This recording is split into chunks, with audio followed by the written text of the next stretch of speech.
You got pi, you got e, you got I. Are all the famous constants only derived from mathematics? This is the logistic map, a function that beautifully models population dynamics under a controlled experiment. Suppose you're an ecologist who studies leopards. In that case, the x represents the population of leopards as a percentage of the carrying capacity. The r represents the growth rate of the leopard population, and 1 minus x represents the limiting factors of the savanna.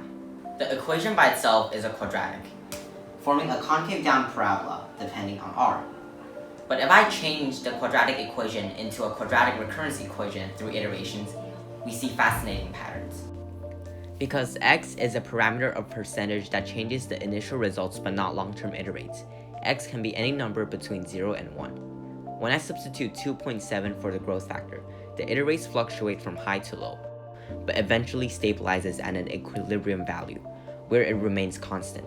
When I substitute 3.1 for the growth factor, the value also fluctuates from high to low, but the eventual equilibrium point oscillates back and forth between two values instead of one, and this is known as a two-cycle period.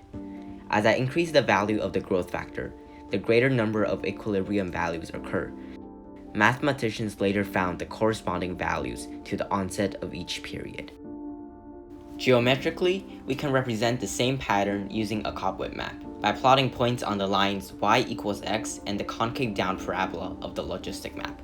In the cobweb, convergence equals stabilization and divergence equals oscillations, which is why before 3, everything spirals onto a point, but after 3, the web forms different rectangles because of different equilibrium points.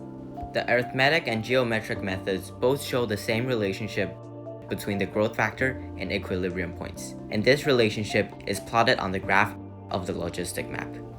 On this map, it is clear that each period splits into two branches with double the amount of equilibrium points. So the splits are known as period doubling bifurcations.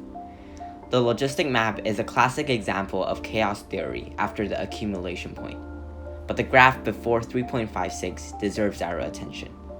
By dividing each bifurcation section by the next one, the ratio closes in on a specific value, 4.669.